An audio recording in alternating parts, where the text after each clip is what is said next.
In a world where nothing is what it seems.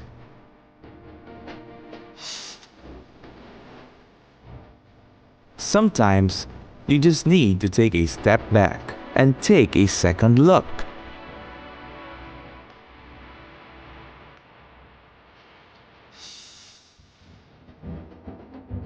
Discover the weird, quaint, and downright bizarre.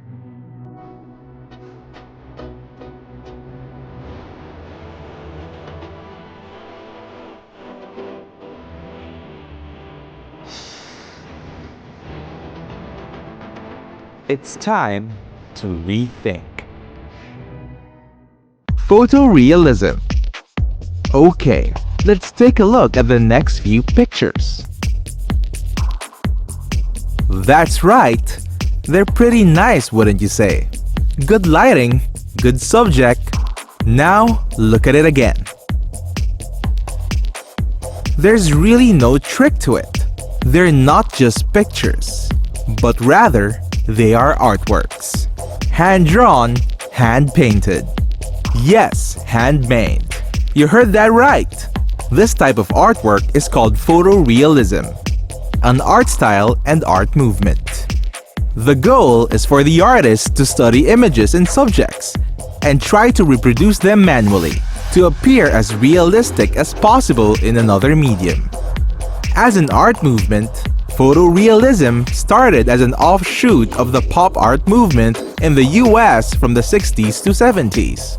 It was seen as counterculture to abstract expressionism and minimalism, as the style does the opposite by trying to capture as much detail as possible. This resulted to works that, in a sense, mirror reality as it is.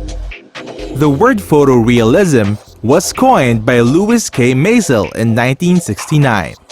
He was also responsible for developing its corresponding definitions, some of which include: the photorealist uses the camera and photograph to gather information. The photorealist uses a mechanical or semi-mechanical means to transfer the information to the canvas. The photorealist must have the technical ability to make the finished work appear photographic. So how does one achieve photorealism? Well, there are actually a couple of ways. The first thing the artist needs is a photograph of the subject. That's what he or she will use as reference in creating the work of art. By using a photograph, factors such as lighting and movement are frozen in time, which makes it easier for the artist to reproduce it. Some artists use projection and grid lighting techniques to accurately capture the proportion and look of the photograph. But it doesn't stop there. The artist needs to have mastery of light and shadowing and perspective. Understanding concepts behind these three factors are the key to making artworks appear realistic. When using pencil and ink as a medium, notice how realism artists pay close attention to not just the color of the pencil and the whiteness of paper, but rather with the shades of gray. Yes, to understand this point, go ahead and check out any old-timey photograph or any black and white photograph. If it was only purely black and white, it would look like this. Not so realistic, huh? That's because our eyes do not work like that. And the world does not work like that as well. Here, look at this black and white photo. Notice that there's varying shades of gray that make it up. And that's what realism artists study and recreate on the canvas. To do this, artists use pencils with varying darkness, which are accompanied by shading techniques and various tools used to blend shades of gray. When done correctly, you wouldn't even know if it was a photograph or a drawing. When it comes to colored artworks, the principle is the same, but this time, it's not just shades of gray. You have to deal with colors as well. Why? Painting a portrait reveals how many colors go into just getting the skin tone right. Just look at this example. Notice how the artist mixes the base color with whites and other colors with varying tones? That's because it is how light affects colors in the real world. Notice how when light is directly above or on top of an object, its colors slightly appear lighter, while those with less lighting appear darker, while the spaces between the light and darks have varying hues. Notice how lines and colors trick us into seeing depth in a 2D image? And it's not just knowing about the effects of light and shadow. Photorealism is a very demanding art form, which requires artists to have a certain level of skills and lots of training to pull off the photorealistic look.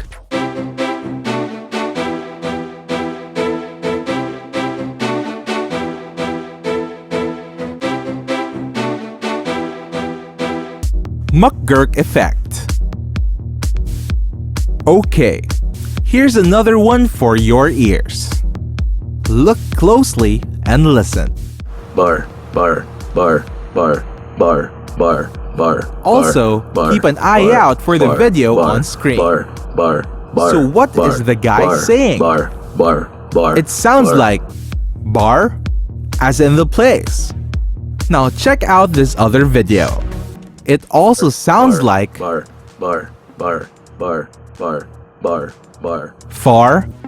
as in the opposite of near. So is it bar or far? Well, actually, it's still the same.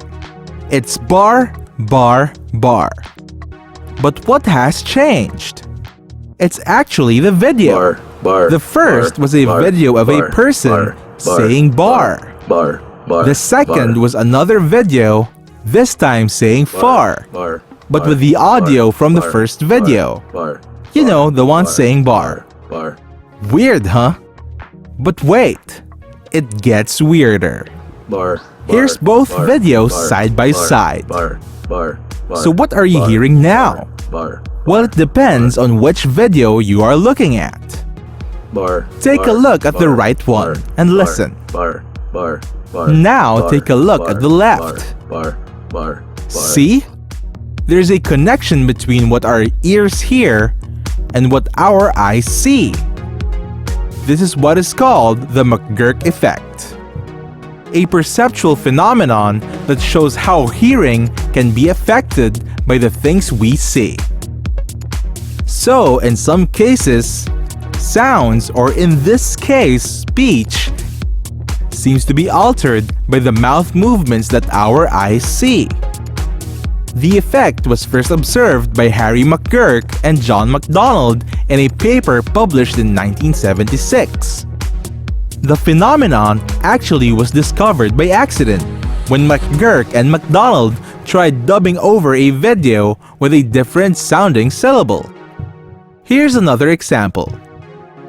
This time, using different syllables. Ga, ga, ga, ga, ga, ga, ga, ga, ga, ga.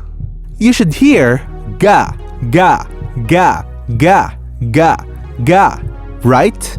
Okay, now check this out.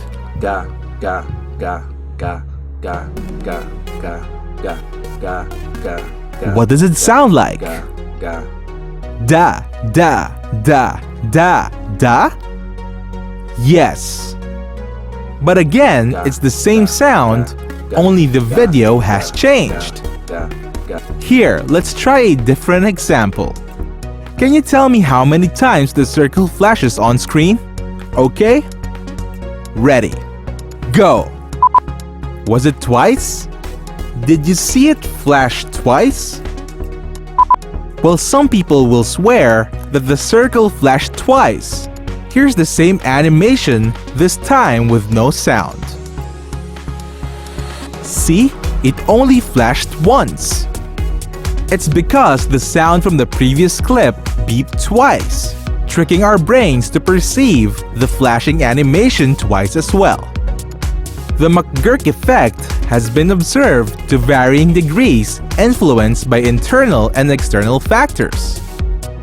People with mental disability, such as dyslexia, autism, Alzheimer's, exhibit lower instances of the McGurk effect. On the other hand, external factors, such as visual factors, also affect the degree of the McGurk effect. Noise and other distractions in the environment are also a factor. Have you ever tried to talk to someone in a loud environment? It's pretty hard to perceive the correct words when it's really noisy. Sometimes it's even possible that words get mixed up. Notice how it's easy to mix the letters B and D when you spell something through the phone? The type of language spoken also varies the degree of the effect. Languages like Dutch, English, Spanish, and German exhibit stronger McGurk effect, while speakers of languages like Chinese and Japanese are less susceptible to it.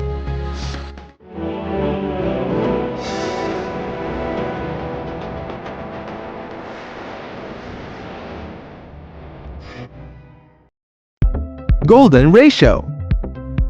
Since the time of the ancient Greeks, there was a belief in the divine property of numbers. Some held that numbers provided the secret to aesthetics and the very nature of the universe itself. Have you heard of the term golden ratio? No?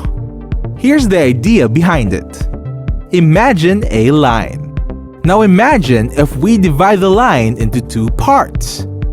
Okay, let's divide the line in such a way that the value of the line divided by the longer segment is equal to the value of the longer segment divided by the shorter segment. Here's the equation for it. A plus B over A is equal to A over B. The value of this ratio is a non-terminating constant. This is the number. That's 1.61803398874989484484820, and so on, or 1.618 for short. You can also derive it from the Fibonacci sequence, a set of numbers whose next term in the series is the sum of the first two.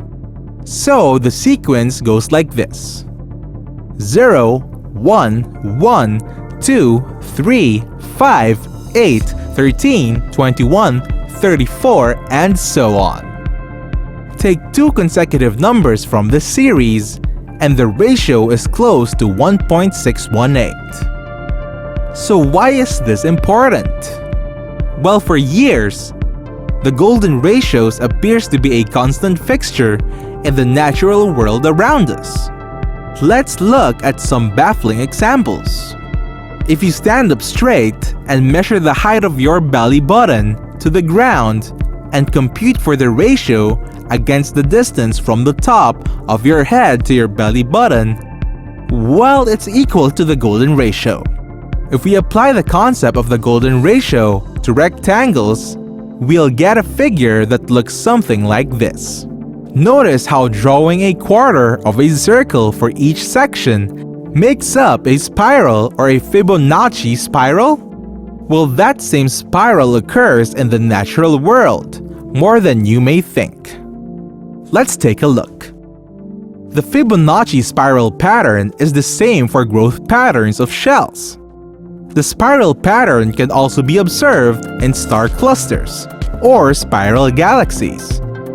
And if you check out how hurricanes and typhoons move, you can also observe the same spiral pattern. The golden ratio can also be observed in plants as well. Petals grow following the golden ratio and the Fibonacci patterns. Branches also grow and exhibit the same patterns. See how the number of branches stem from one trunk. Now, try to count the succeeding branches. The levels are reminiscent of the Fibonacci sequence numbers. Coincidence? Now, going back to the human race, if you consider the face imposed on a rectangle, you can observe that the golden section of smaller rectangles roughly correspond to the position of the eyes, nose, and even the mouth. Some even claim that the more the face approaches the value of the golden ratio, the more aesthetically pleasing it appears to be. The ratio also appears to have a link with the art forms like paintings, photography, and even architecture. Take a look at some more examples. One of the most prominent artists who extensively studied the properties of the golden ratio was none other than Leonardo da Vinci. He even illustrated for the book De Divina Proportione, or The Divine Proportion. Because of his work in that book, many people believe that Da Vinci also used the golden ratio in his works of art. Ancient structures are also said to follow floor plans and designs based on the golden ratio. One of the best examples is the pyramids of Egypt, as its structure, form, and floor plans have respective layouts that are also evocative of the golden ratio property. So is it true that the golden ratio appears everywhere, or is it just a coincidence? Well, we'll leave that up to you to decide. Think about it.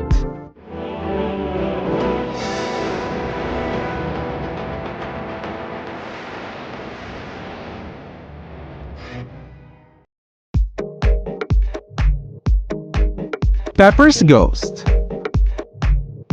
Ghosts in haunted mansion attractions. It's like they're there, but are they? Apparitions in thin air. It's the technique called Pepper's Ghost. Pepper's Ghost is an illusion technique used in theaters, museums, film, and concerts. The trick allows ghost-like representations of actors and objects appear before an audience. Basically, it involves a setup with two areas, where one area is hidden. The hidden area contains the actor or the ghost prop, while the other one will serve as an empty set. Both areas are separated by a plate of glass or some similar clear medium. When lighting in the hidden area is increased, the actor or the ghost prop will appear as if it were superimposed on the empty set. Audiences viewing opposite the empty set will perceive the ghost appearing before the set.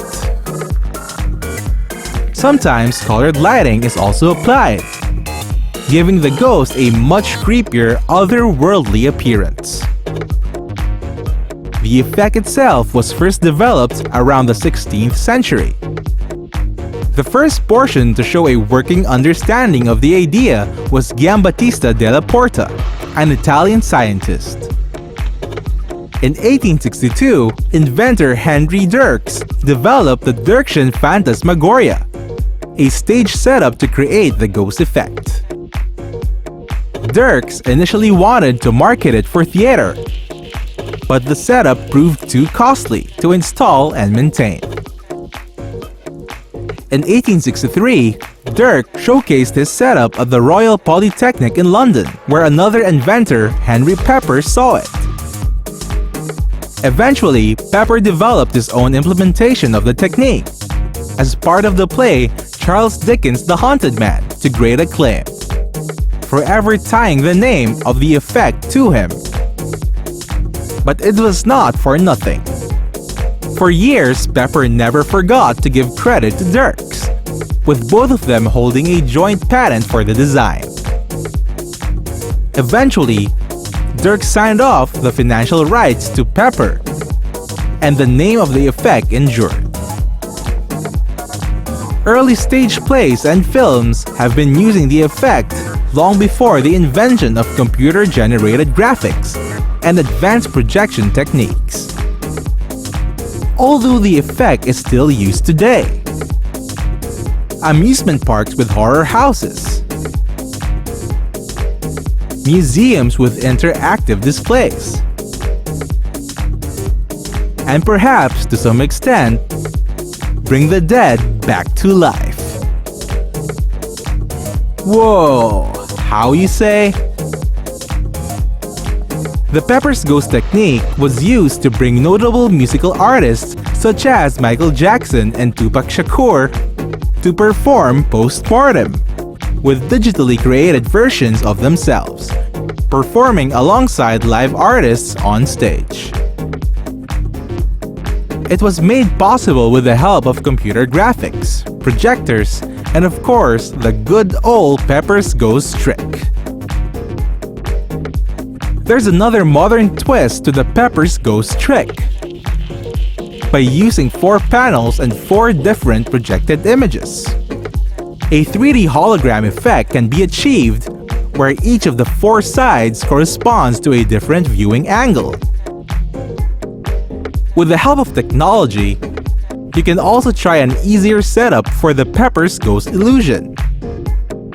All you will be needing is a laptop, a projector, and a sheet of plexiglass.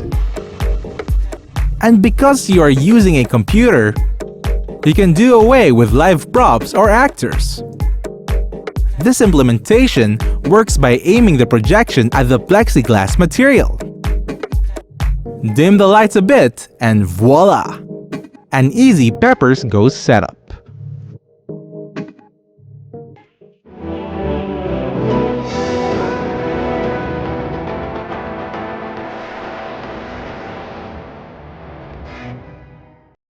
Now this episode would not be complete without a quick discussion on some notable rethinkers.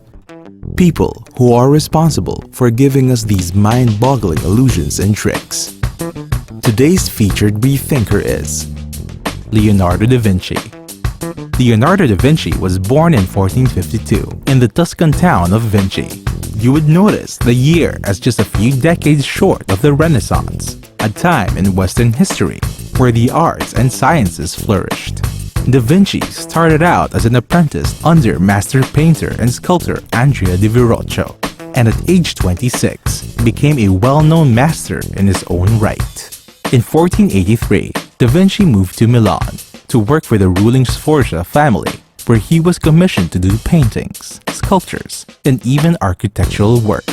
This was the period where he would produce some of his most famous works. In 1517, King Francis I of France personally invited Da Vinci to work for him. This would see Da Vinci relocate to Amboise, France, where he would remain for 2 years until his death in 1519, known for his precise drawings and masterful paintings. Truly, there is no doubt that Leonardo da Vinci's fame and legendary status fits his reputation. No one quite fully embodies the personification of the term as Renaissance man. Da Vinci was not only a man of the arts, but of science as well. Throughout his life, Da Vinci's thirst for knowledge has led him to dabble into other areas of interest, often marrying multidisciplinary ideals and qualities from different fields. Aside from being a painter, sculptor, and illustrator, Da Vinci was also an industrial designer, an engineer, an architect, cryptographer, and an anatomist. His works are cherished treasures, even in this modern age. Well, it's the end of the line for this episode. But don't worry, there will be more. Be sure to tune in next time for more tricks and illusions, as we give you another mind-boggling dose of Rethink.